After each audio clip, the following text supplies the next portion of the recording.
Yep. I especially like question 7. What's that? I like question 7. I hope we get that far. I think we will.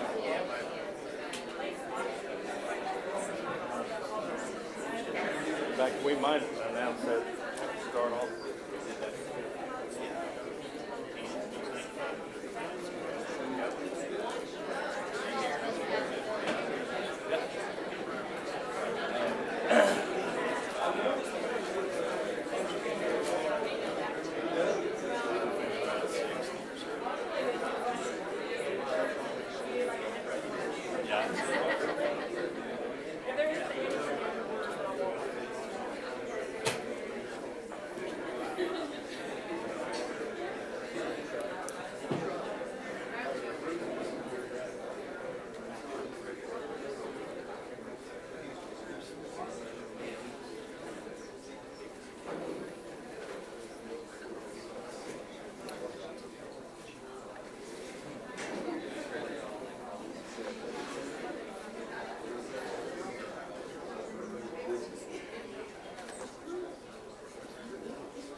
You can't lose your sight.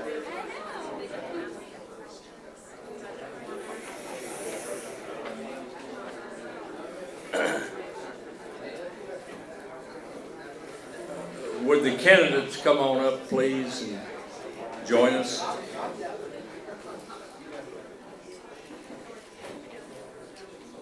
are you, Julie? I'm good. How are you? Fine. Good. Thank you for emceeing. Hey, how are you? Hey, good. Good to see you. Yeah, good to see you. I think I usually see you at How are you? Chick-fil-A. Good to see you.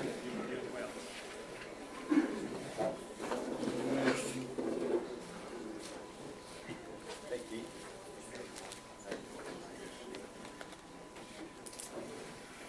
Will we be making our opening statements from here or from our? From there, you'll have a mic.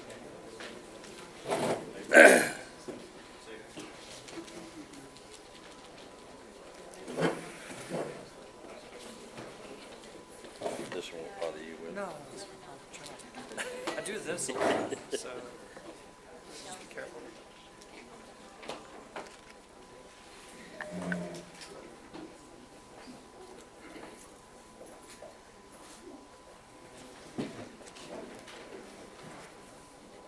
Lindsay, Are we gonna get the discount? she's out there somewhere. Lindsay. Just one more minute. And under the weather. All right. Let's get started. Call this meeting to order with the CIBO Council of Independent Business Owners for our power lunch today. We'd like to ask Mike Weisgood to lead us in a prayer and the Pledge of Allegiance.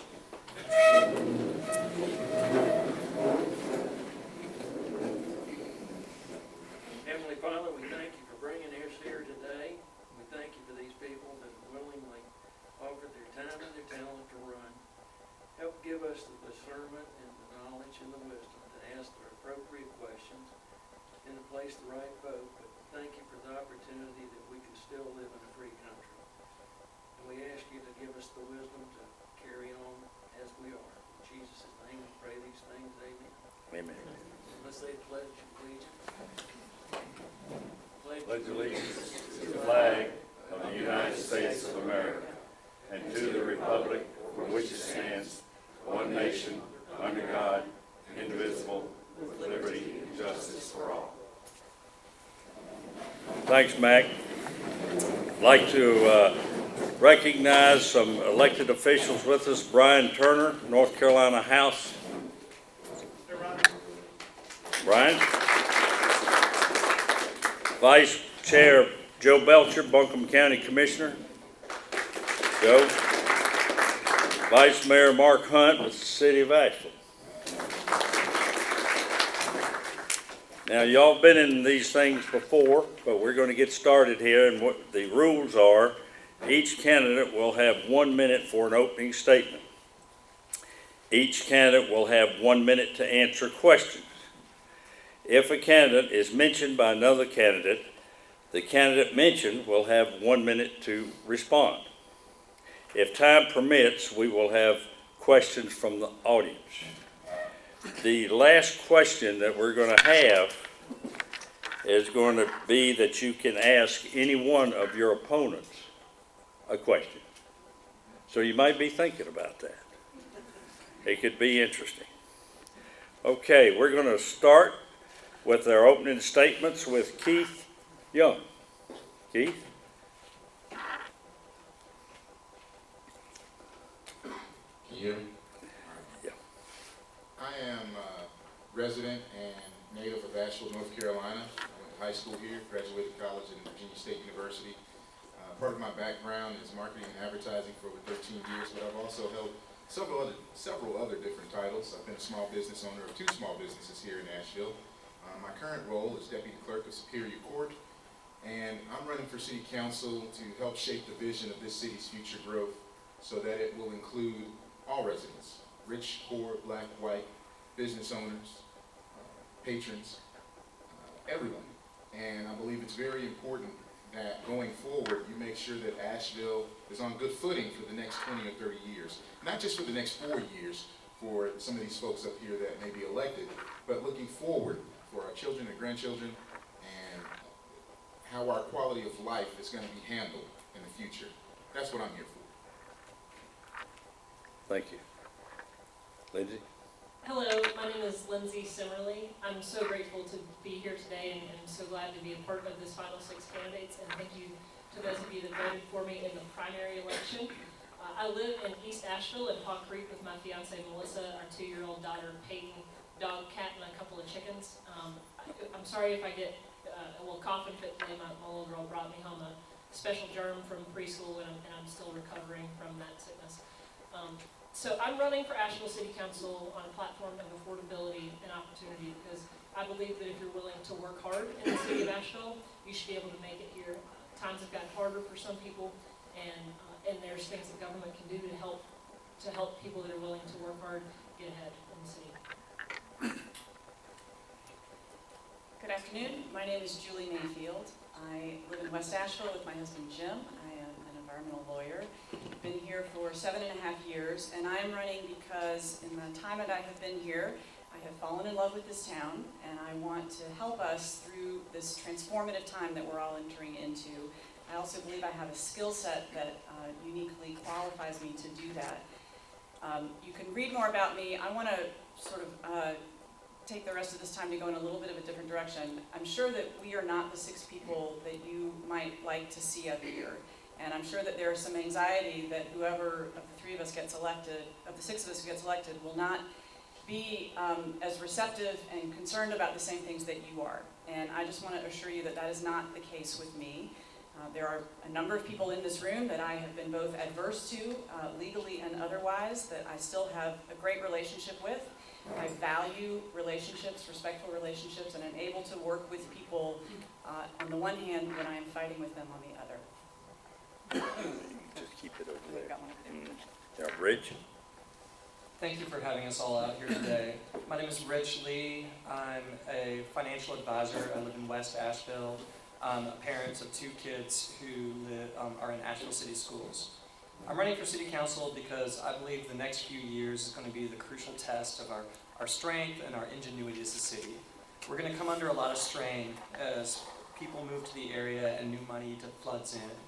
For this to be a city that continues to attract and sustain good people and artists and entrepreneurs, it has to be a city that can afford to produce and buy art, or afford to start a business, or afford to patronize a business. Right now that's hard. The middle class and working families of Asheville are stretched thin. People trying to start a business find a lot of obstacles in their way in terms of permitting time, high real estate costs, and our local talent pool. As a financial advisor, I spend a lot of time working on long-range financial health, and that's something that I hope to bring to city government as well. Mark? Mark Hunt, the one incumbent in the race. I started adult life at the age of 20. I left college behind and started a small business and was involved in owning and operating small businesses till I was about 40, and been involved in banking and land conservation finance. And I mention all that because I think I have a good sense of how the private sector and how business relates to economic growth and vitality in a community, and I appreciate that very much. I stood here, not here, but in the downtown restaurant at Chris Peterson 4 years ago as a candidate, and one thing I said that day is that I would be committed to remaining open and pragmatic and listening to all views, and to allow my viewpoint on any issue evolve that way, and that's what I've done, and I remain committed. It's about earning trust. It's about being able to disagree occasionally, but still being able to talk, and especially find where the common ground is to move forward together. Thank you. Brian? My name is Brian Haynes. I'm a native. I was born and raised here, raised in a neighborhood around the Claxton School. I currently live in Chicken Hill, in the River Arts District. And from the early 90s until the early 2000s, my wife and I owned a downtown business, almost blue. We lived downtown and raised our children there. We sold that in around 2003, 2004, and since that time I have been involved with Habitat for Humanity and have dedicated the last decade of my life to their mission. I'm running for office because I feel like we need a change, and we need to move away from our pro-development direction that we're going now and meet the needs of the people of our city. Thanks, Brian. Brian, we're going to start with you on this end with the first question. The latest Court of Appeals ruling was unanimous in transferring the water system from the City of Asheville to MSD. If this ultimately happens, how will you make up the loss of revenues and cash flow produced by the service? Well, this is now headed to the State Supreme Court, I believe, and hopefully we'll win this case. If not, I think what we're going to have to do is deal closely with the county and try to ensure that our water doesn't become privatized. I think the worst thing that could happen here is the privatization of our water service. I'm not familiar with I can't speak to how we could pay for the loss that we would not get from this revenue, loss of revenue, but I can say that if we were to lose the case, we should deal closely with the county and ensure that it doesn't get privatized. Mark? Our water system is maybe about a little less than a third of all our revenues for the city of Asheville. Our overhead costs, including computer systems, accounting, city manager's office, administrative functions, those costs are shared over all our departments, including the water system. And I think what Rod's saying is that if some of that revenue that is now funding those central functions goes away, how do you deal with that? I will tell you that I know that Gary Jackson 2 years ago was working very carefully on this problem, working with council, and it is going to be tough. There's just no getting around the fact that there's going to have to be economy found. So there are some tentative thoughts about how that will happen. It will be difficult, but I would like to highlight that the action by the state in taking the water system, having that effect of reducing the financial capacity of city government is a big negative. And it's a negative for our whole community, not just the people that are employed or help lead Asheville city government. It's a big deal. So I think we need to come together as a community to think about that and deal with it. Rich? The loss of this water system, going to what Mark is talking about, sounds like with that shared overhead of city IT and city legal department and fleet maintenance and things like that, from what I understand from the report, comes out to about $2 million of revenue lost by the city. And to put that in context, that's a little bit bigger than the $1.5 million the city lost from the loss of business permit fees last year. And coming on the heels of that, that's gonna definitely weigh on the city budget. The one thing I think I would not be able to contemplate so soon is another tax increase coming on the heels of the most recent two. I'm not opposed to good financing of the city government and I'm not opposed to raising taxes to cover the cost of the things we need. But if we lose the system next year and we're at $2 million, I don't think we can get it from another property tax increase or fee increase. Thank you. Julie? So the first thing is that the city needs to continue to invest whatever it needs to defend the water system and to keep the water system. I come down firmly in that camp. If we do ultimately lose these cases, and there is that administrative hole that Mark and Rich have mentioned, I think we should do what every city council should do every year, which is look for opportunities to cut where we can and save money where we can, maybe postpone some investments where we can. But I am not interested in backing up the city or stopping progress on the many needs that we have and the many, well, they are needs, I'm not going to call them desires, they are needs that we have around affordable housing, around transportation infrastructure. I want to live in a city that continues to invest in itself, and we have to continue to we have to do that in the continued face of limitations that Raleigh puts on us and the consequences of decisions that they make. Lindsay? So we should definitely keep fighting this in court and investing whatever resources that we need to be able to put up a strong case. The water system isn't just important for the city of Asheville in terms of revenue to the city, but it's been an important driver of businesses and good jobs. Some of those employers are Milkco, which is in West Asheville. It's a big employer that's right there in the city limits. And our brewing industry relies on having some of the best water system, having a city government that they're used to working with.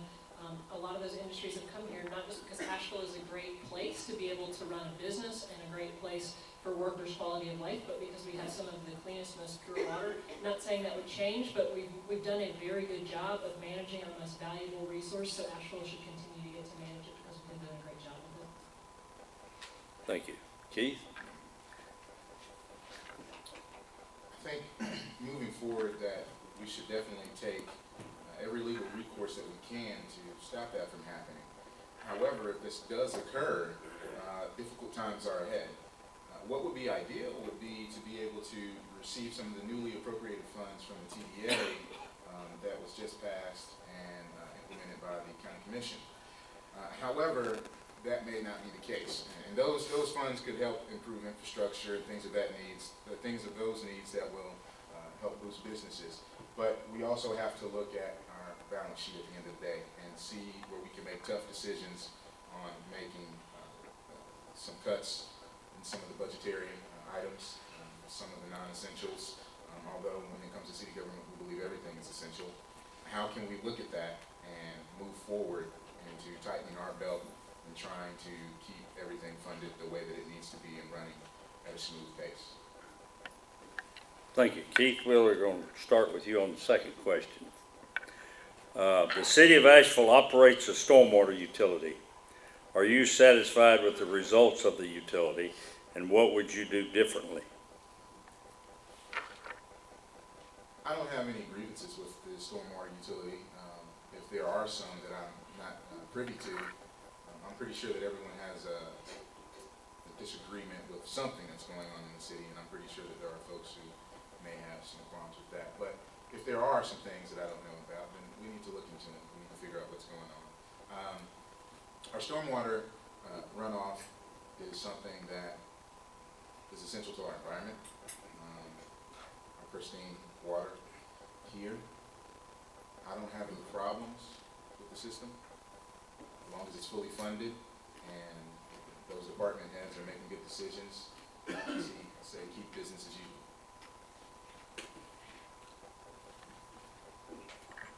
So the French Broad River has been invested in a lot over the last few years through nonprofits, businesses, city, county, and state government in cleaning that river up. We now have a cleaner French Broad River than we've had in decades, and because of that, we're seeing a river arts district being totally revitalized. New businesses, residences, and the like are moving down to the French Broad River. It's becoming more of a core of our city's economic center, not just our residential and fun center. We're about to see an amazing new stretch of greenway running through there. The river is only going to become more important. At the same time, the city is getting more and more dense, which is going to continue. So stormwater is going to become a bigger issue as we see larger floods like we've recently had. The city is about to undergo a big ditching process where they go around town and basically along the sides of the curbs they do a curb cut and add in a permeable surface which will allow some of that water to go into that rather than what you see like on Patton and stuff where you have a foot of water. Really lighten the load of that stormwater, so that's an investment that we need to make that's going to be critical to keeping the French Broad River clean. So I think I am aware that there is some frustration over stormwater fee increases that happened over the last few years, that people didn't necessarily see the corresponding additional investment from the city. And I think a lot of that was that at the same time those fees maybe were increased, we went into the recession and there simply wasn't the same level of attention needed to that there had been in the past. But we're moving back into a time of development where the city is going to be very taxed to manage our stormwater system in a way that keeps the river and the French Broad River, the Swannanoa River, and all those tributaries clean.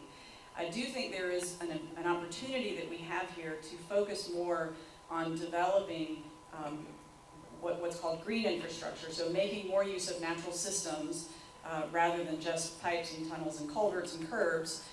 We have opportunities with this with our expanding greenway system, and anywhere that we are building green space, we can look for opportunities to couple that with stormwater management, and those options are usually less expensive and frequently more effective. Thank you. Rich? So yes, I get that there's frustration about the fee increases, especially the last one that doesn't seem to be paying off in on-the-ground work. Right now, as I understand it, our stormwater fee, the most recent increase is being used to pay local engineers and landscapers to take a look citywide at this problem, and we should be hearing, if we haven't heard it yet, we should be hearing the next month or so, from what I understand, what their conclusions are. What we need to see, first of all, stormwater is a great argument for why the city needs to keep up a basic level of maintenance. If you go down a road like my road, Haywood Road in West Asheville, and you see where the silt is piled up in front of the storm drains, it's backing up into businesses there and harming businesses. I was just down at Azalea Park, and a parks engineer down there said that they thought half the water coming through the Swannanoa River Road there, what floods Biltmore Village, was runoff from new development up in Swannanoa and Biltmore. And that's something that we need to get on top of. It looks like we're going to get those answers soon. Mark? We got behind on stormwater maintenance. On Town Mountain and Sunset Mountain, over a third of the culverts that were to drain the road system there were backed up with silt and soil. And so, and that came to my attention and our attention 3 years ago. It turns out that the city's grader, the machine used to clean those ditches, actually got flooded in Hurricane Ivan back in 2004. So we didn't have the right machine to clear this. But there was a lot of pretty intensive dialogue between council and staff that I was directly involved in 2 years ago. It included the strategy that they had a couple of stormwater increases. We had not increased stormwater fees in many, many years, and we were actually at the low end of fee levels for stormwater statewide among major cities. It was clear that we need to do more maintenance to avoid the blowouts of roads that occurred. There were several blowouts in the July 4th floods a year and a half ago. So I think we're now on the right track. I'm fine with the fee increase because it is paying for preventative maintenance. Thank you. Brian? Well, I haven't been serving on council, so I really can't address the fee issue or whether or not I would have supported it. But I can say that living in the River Arts District, and with all the rain that we've had this past season,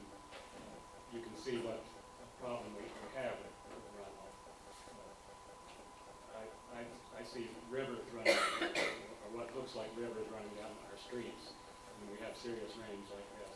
So I think that we need to look at preserving green spaces for one, so that we don't pave every square inch of the city where runoff is such an issue. That's all I've got. Thank you. Mark, we're going to start with you on the third question. Sure. It's all right. There have been many reports about the needed upgrades to I-26 from Asheville to Hendersonville, and then there is the connector as well.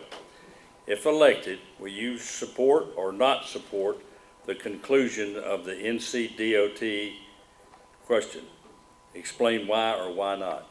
Well, I think many of you know that I was very active in forming a working group that includes county government, city government, chamber of commerce, environmental and neighborhood communities, and we've worked very closely with DOT. My aim on this has been to make this the best possible project it can be for the community, assuming that it goes through. I believe that this project is going to happen sooner or later. It's needed for safety reasons, for congestion reasons.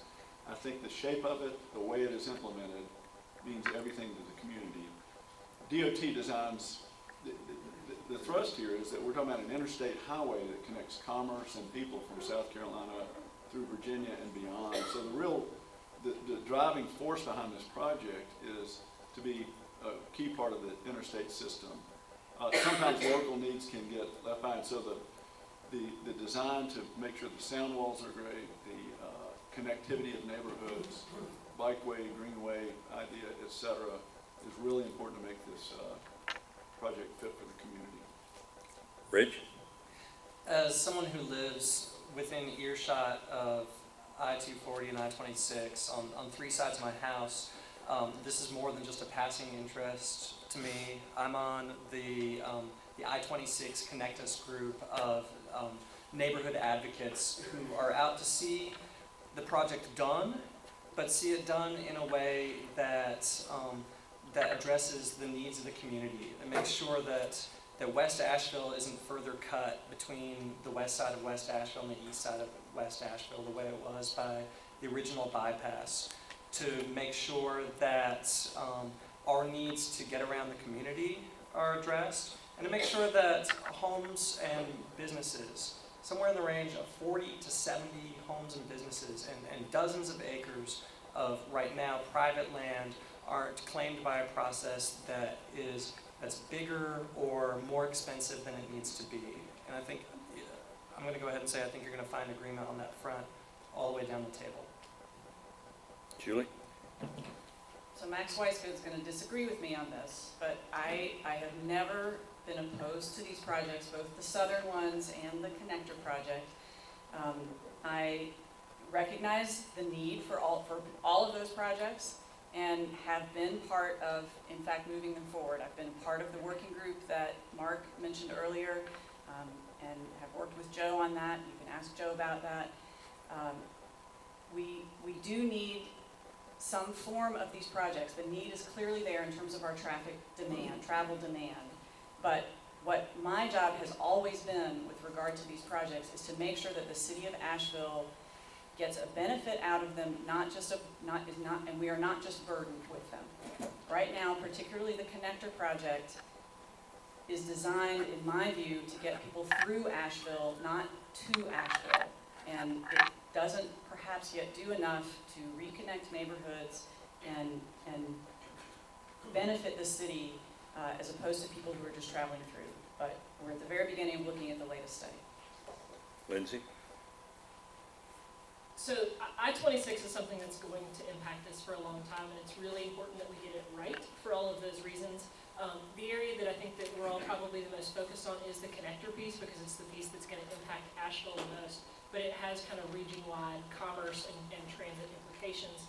I think that we're getting closer. The 4C plan that just came out, it's a 6-lane version and includes miles and miles and miles of new greenway, is probably the best thing we've seen thus far.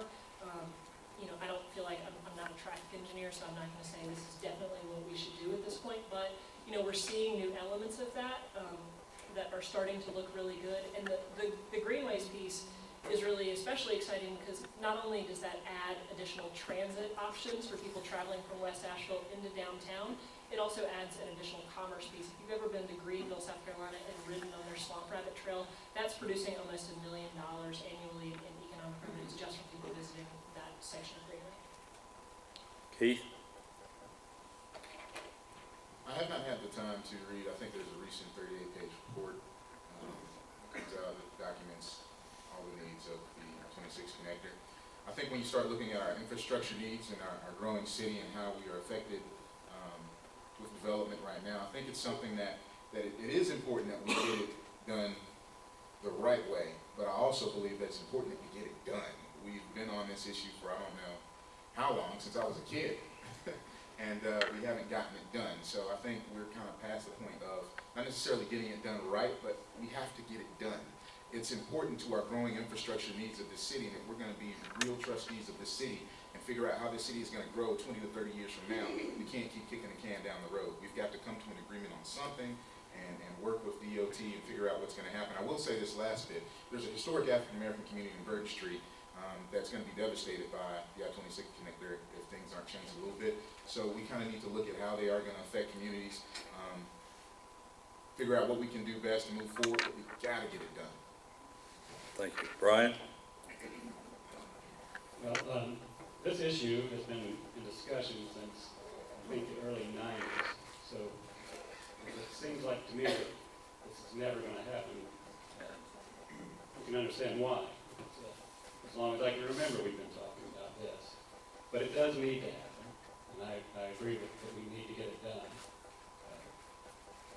But I think the part about increasing to 8 lanes that endangers our neighborhoods and businesses, I would not be in support of that, and I feel like we need to find an alternative to that. But I think we need to also, like most issues that face us, bring in as much community involvement and community input as we can possibly have to come up with what's going to work for everyone. Lindsay, we'll start with you on the 4th question and go this way. The French Broad River area is undergoing a study regarding its future. What will you say to property owners and business owners who fear the loss of their business or the loss of the ability to sell their businesses to similar operations? Can you say the second part of that question again? Well, what will you say to property owners and business owners who fear the loss of their businesses or the loss of the ability to sell their businesses to similar operations? Okay, so the River Arch District is clearly an area of town that's undergoing some of the most rapid transformation that we have. It looks entirely different than it did 10 years ago, and it's going to look entirely different 10 years from now. I think it's critically important that we're undergoing such an intensive planning process that's been a real kind of community conversation and dialogue to say, what do we want the River Arch District to look like, and let's not piecemeal this together. So the River Arch District Transportation Improvement Plan is commonly referred to as the RAD-TIP, is a big piece of that, making sure that we have transportation infrastructure that makes sense for the long term, not just that makes sense for right now. As far as businesses go down there, I think what you're going to see is the opportunity for more and more businesses explode through there as more people live there, work there, shop there, play there, and transport through there. As far as current businesses, I'm not sure. Whenever I talk to businesses in the River Arch District, the general theme seems to be one of excitement of all of the new customers that are visiting the area and excitement for what the future of that district holds. Thank you. Julie? So the redevelopment of the River Arch District represents growth and progress in the way, I would argue, that the expansion of I-26 does. And just as with I-26, where people will lose their homes and businesses will lose their property and lose their business, that will happen in the River Arch District as well. And as with I-26, what we need to do is make sure that we are being very careful and very thoughtful about how that growth is happening and how that development is happening. And be sure that we can say with confidence and looking people in the eye that the overall benefit to the community is greater than and worth the individual sacrifices that people are going to have to make for us to achieve that growth and development as a community. It is not easy. I think everybody probably knows where I stand generally in terms of the work that I've done with the neighborhoods on I-26, but there will be houses lost. We know that. There will be businesses lost, and the same with the River Arts District. Thank you. Rich?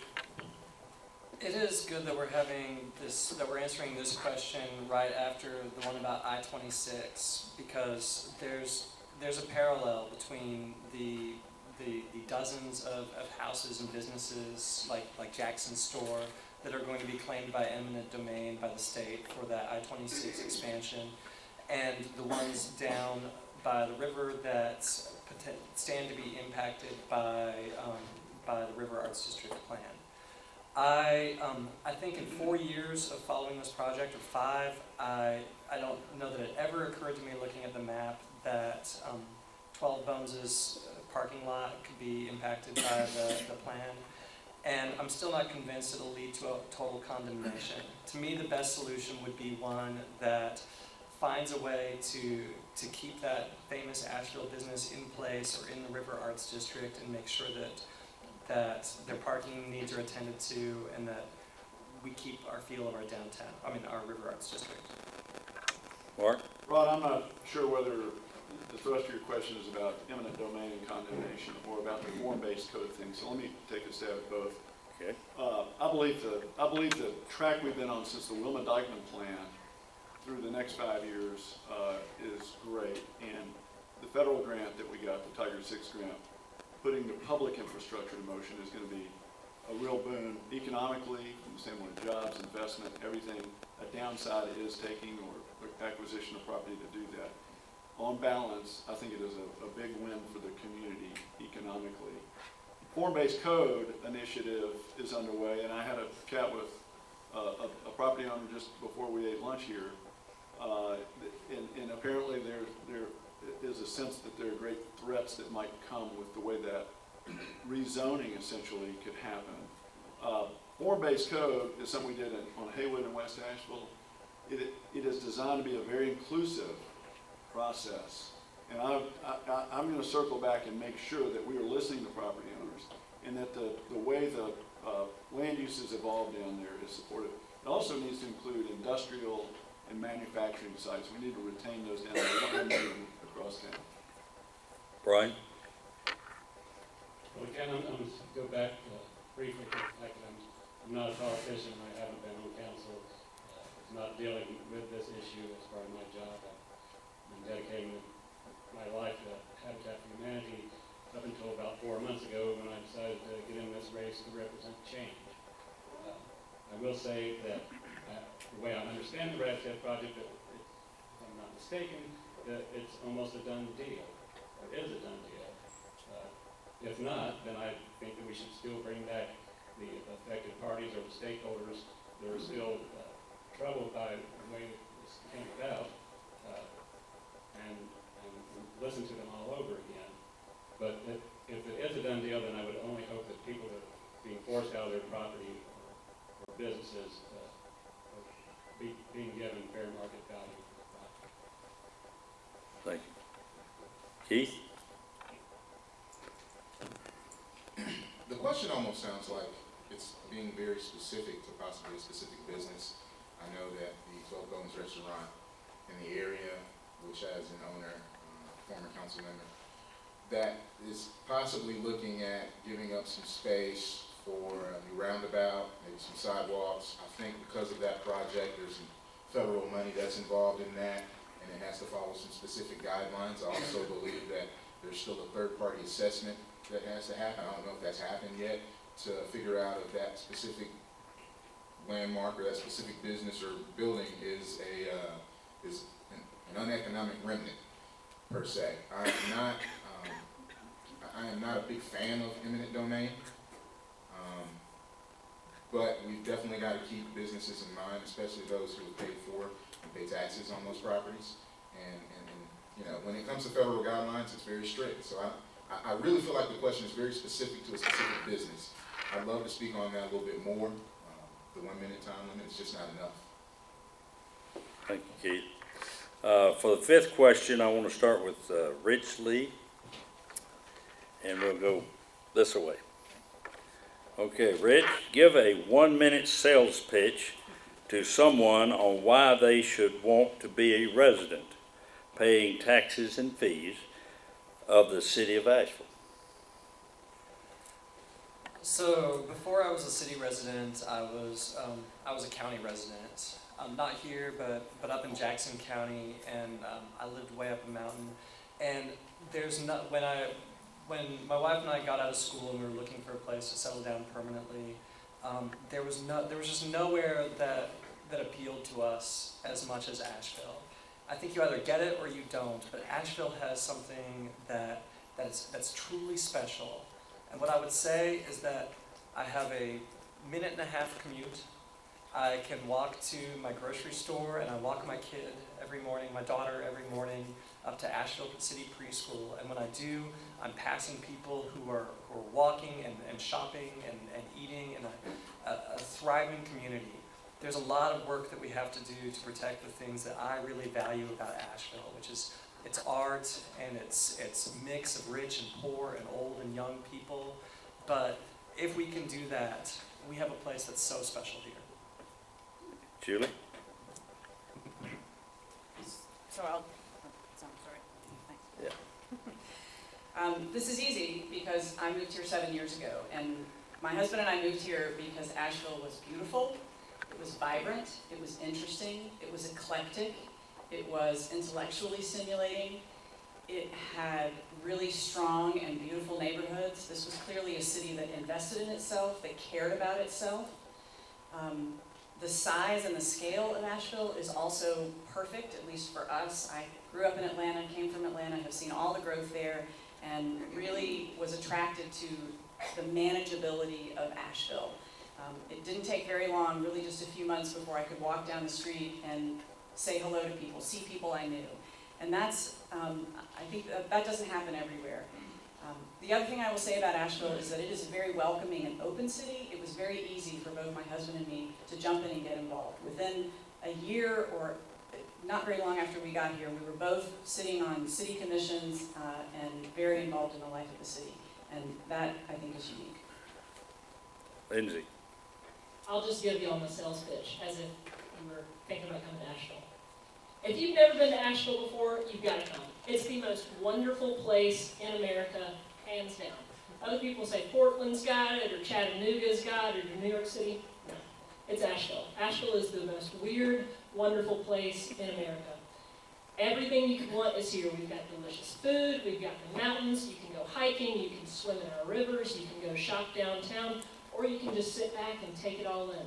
Have a cup of coffee on the porch all day, read some of our local authors, get into a conversation with a neighbor that you're either going to agree with or that's going to tell you the craziest thing you've ever heard. But at the end of the day, we extend Southern hospitality like no one else in the South. Come here and we'll love you like a brother, which means that sometimes we're going to disagree over the Thanksgiving table, but at the end of the day, we can break bread together and continue to love the city that we all call home. Heath? I'm going to bust the bubble, so I'm not going to be a snake oil salesman, and I'm going to say this. Who am I pitching this to?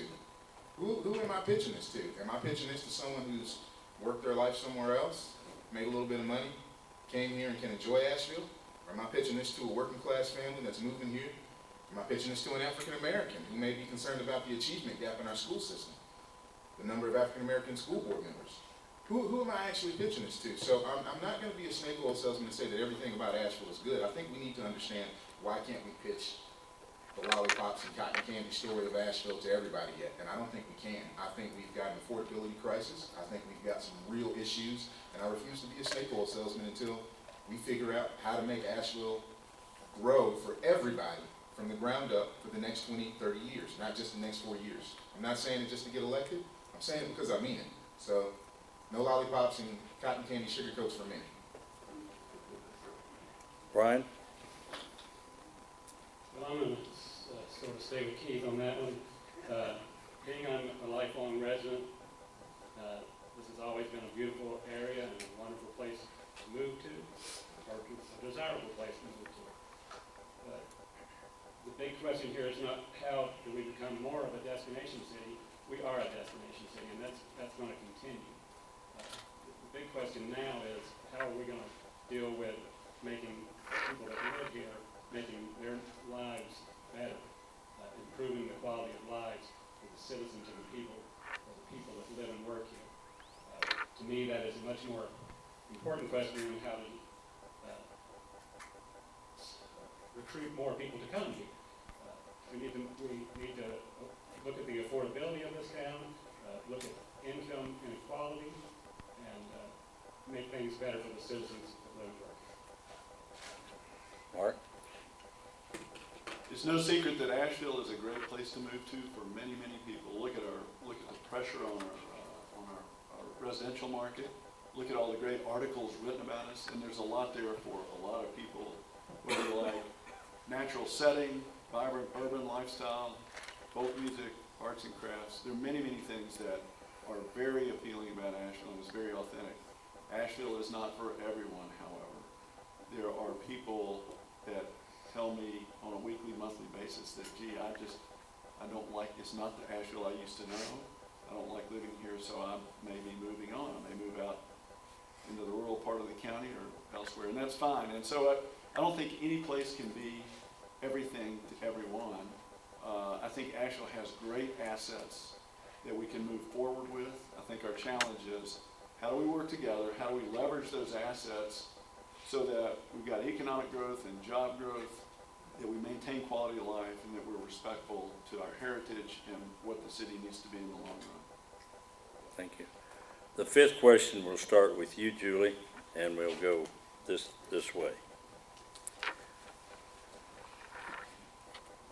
Sixth question. If elected, list your top 3 infrastructure improvement projects for the city of Asheville. Okay, that's No-brainer. yeah, no brainer. And so this is, and I'm going to limit this to projects that the city would be spending money on, not bigger infrastructure projects like I-26 that are rolling along on their own accord. So the first thing is, I sit on the city's, I've been on the city's transit committee for 6 years. I've chaired it for 3. I also sit on the city's multimodal commission. So I think it's pretty clear where my priorities lie in terms of infrastructure investment. And these are not, I want to be clear, not just fun things. These are needs. These are sidewalks and greenways and bike infrastructure and expanded bus service that help people get to jobs, that help people get to school, that help low-income families get to healthcare, childcare, shopping, a whole range of things. These are things that we need to help people in our community survive. So multimodal is 1. Affordable housing is 2. Lindsay's probably going to talk about that, so I will lay off on that. And then I probably would say continuing the traffic calming and repaving and attention to our streets would be 3rd. Thank you. Rich? I'm sorry. Oops, sorry, here we go. I was going to have another minute. And just to go back to the previous question, even when I struggled in Nashville, I love this town and I never thought of leaving. So yes, Asheville's a hard town to live in, but it's also one worth fighting for. My 3 biggest infrastructure concerns, the ones that I put a lot of work into prior to running, are making sure that our streets and sidewalks are maintained, especially downtown, where some of them have kind of fallen into disrepair. I am a believer that a lot of our streets, as we get more crowded and busy, are going to need more attention in the way of traffic calming. I'll also say, I sit on the city's Greenway Committee, and we are about to expand greenways through Asheville in a way that will boggle people's minds. 8 miles of them, I think, are coming in the next 5 years. This is part of becoming the look and the feel of a town like Greenville that looks like, you go down there and it looks like it's doing it right. We're about to have that all the way from far west Asheville up to the top of Bowcatcher Mountain, and it's going to really change our experience of the city. So I'm proud and excited about that. Mark? I'll start with the. Flip it up. Yeah, sorry, this was an automatic thing. I'll start with the River Arts District. We're investing a lot of taxpayer money in there, but we're gaining federal grants and other sources of funding that exceed the amount we're investing. And it's a $50 million, once every 25 or so year type investment, and that's important to get right. I think it's going to be transformative. I'm very glad we're doing that. Secondly, I would say the water system infrastructure that the city still owns today. We are on a continual path of improving and catching up on deferred replacement of components of that water system. That needs to continue, and I mention that because in the years before Asheville took it back, and I'm not saying taking it back was the right move at the time, but it happened. But in the years leading up to that, there was significant underfunding of capital maintenance on that system. So if this ends up in a new authority, then I really hope they will pay great attention to staying on track with maintenance. I don't have time for a third one. Brian? I'm going to start also with sidewalks. Living where I do in the River Arts District, I live on a street that is very unsafe because of the lack of sidewalk. I think that of the highest priority, we should put sidewalks in neighborhoods where it's truly dangerous and a safety issue. And that exists all over our city. Number two, I would say, would be traffic calming.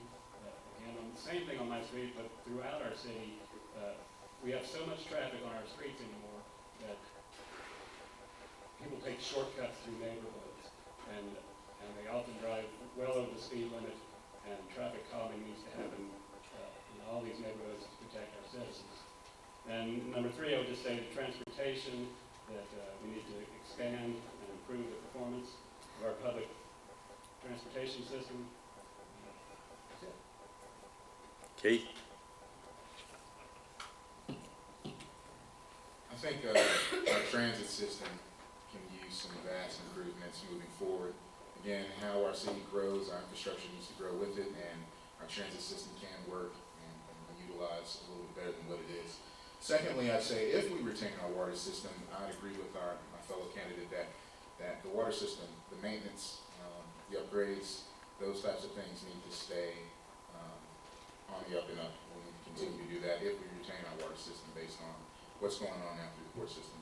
Also, lastly, it would be our sidewalks, our bike lanes. I would really love to see some connected greenways, possibly implementing some bike sharing programs. Those are the three basic things that it would be: our transit, our water, and part of that multimodal component. Lindsay? So first, as kind of a broad category, I'd say maintaining what we have first. Before we talk about new spending, before we talk about new projects that we'd love to see, maintaining our existing infrastructure, making sure that our fleet of vehicles stays well maintained, making sure that we take care of the water system that we currently have. It's a lot cheaper to do preventative maintenance than to have to start from scratch on down the line. Second is fully funding our Affordable Housing Trust Fund. We got almost there last year. The Affordable Housing Trust Fund helps put new units of affordable housing around town that teachers, cops, firefighters can live in. We helped build about 60-some units of affordable housing last year. And that's priority number two. Priority number three is the Walton Street Pool. And if you've never heard of that, that was a pool that was built in the late 30s as a product of segregation. It's been in disrepair for quite some time. And this weekend when I was in that neighborhood, talked to several parents that said that their kids don't go there anymore because the bottom of it's crumbling so much that it cuts their kids' feet. So, so that would be priority number three. Thank you. The last question is the question I mentioned before, that you may ask any one of your opponents at this table a question, and they have 1 minute to respond. So we'll start with Brian.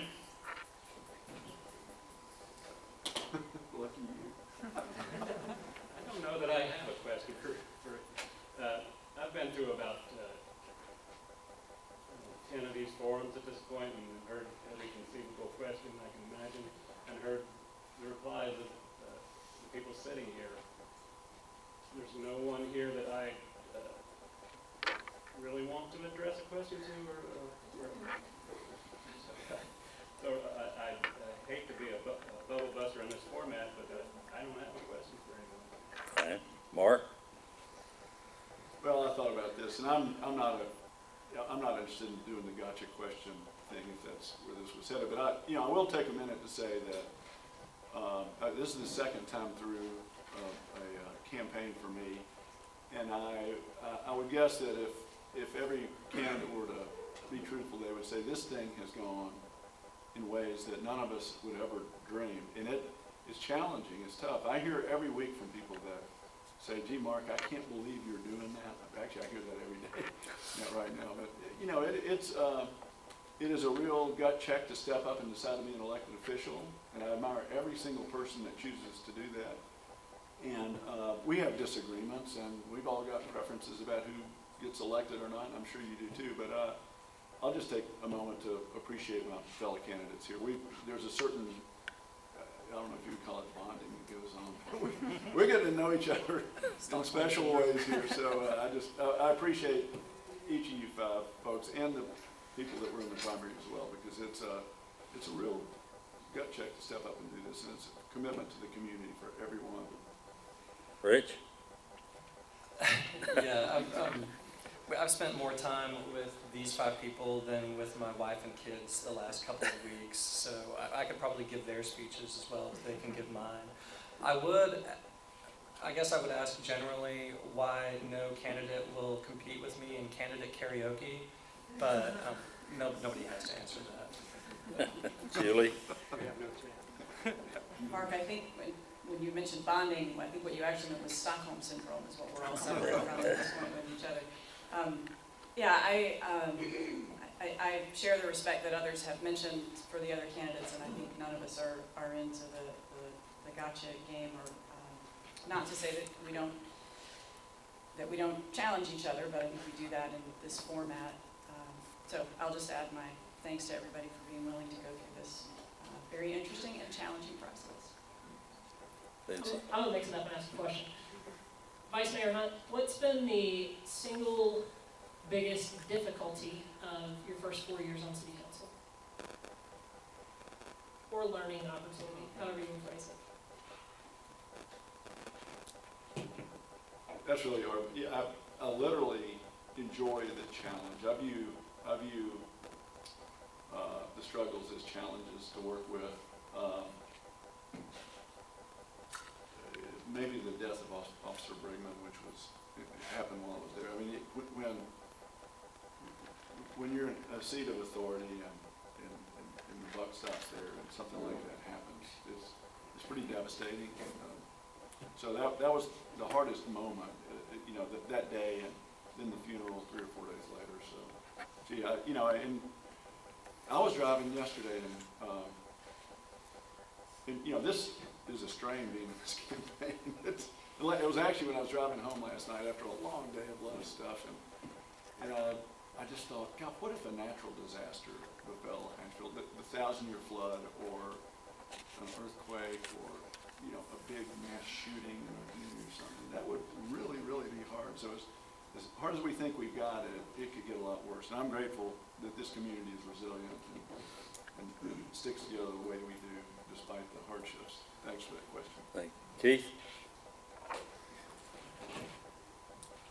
I'm actually going to ask a question. So this question is directed to Vice Mayor Hunt. I've heard in some of the forums that we've been into that you can correct me or verify your statements, that you'd like to take public housing as we see it right now and turn it into more of a mixed use, do away with it as we see it now and make more mixed use neighborhoods. Just out of curiosity, how do you feel this affects the gentrification issue in our city? Well, just to be clear about what we're talking about here, there are many cities that have demonstrated great models of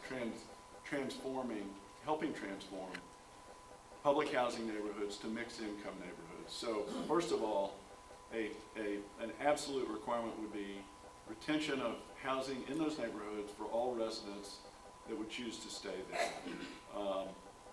And so from the standpoint of the interest of the current residents, I think the threat of gentrification is offset.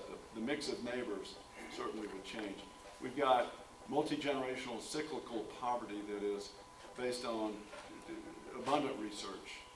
It is a key problem that results from our traditional approach extending back to the 60s of public housing. So I'm convinced, and cities like Atlanta, Raleigh, and Charlotte have shown us the way that if you incrementally help reshape and redevelop these neighborhoods, and I'm glad Gene Bell is here, director of our housing authority. This would be a partnership with the housing authority. I think there's a lot of interest from their board and their leadership in this.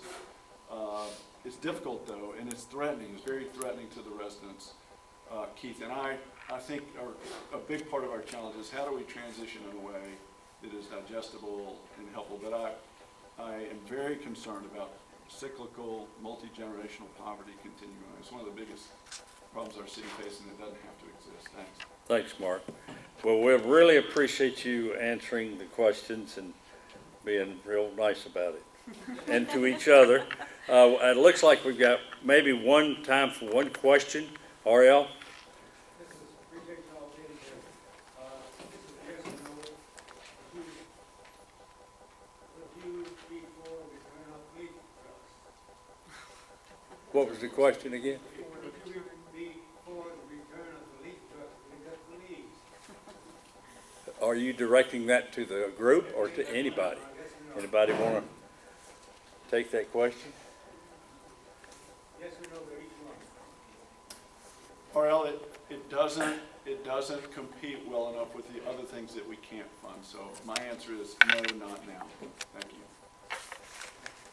Did you want everybody to answer?